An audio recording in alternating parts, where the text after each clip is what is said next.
ખાતે probational IPS Vedika બિહાનીએ charge લેતા બુટલેગરો ભૂગર્ભમાં.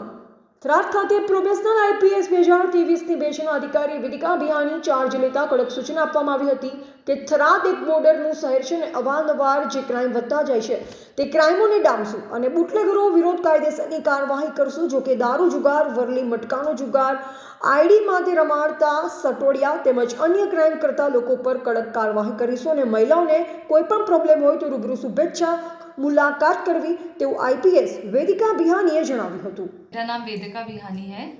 मैं आईपीएस ऑफिसर हूँ 2023 बैच की, 2023 बैच की.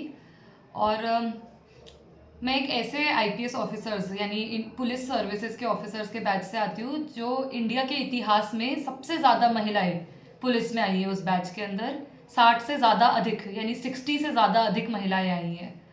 मैं यहाँ थराद में 21 दिनों के लिए आई हूँ और मैं चाहूँगी कि थराद पुलिस स्टेशन में आप लोग अपनी तकलीफ़ें लेकर आए. जो भी हुए उसकी सुनवाई मैं खुद करूँगी और उसका निकाल करने की कोशिश करूँगी. और मैं थराद की सभी महिलाओं को बोलती हूँ कि वह आए, मुझसे मिले और उनको पढ़ाई में जो भी मदद चाहिए रहेगी उसके लिए मैं उनकी मदद करूँगी और उनको प्रोत्साहन दे सकती हूँ. धन्यवाद. एवा जीतू बारोट, संबंध भारत न्यूज़, थराद.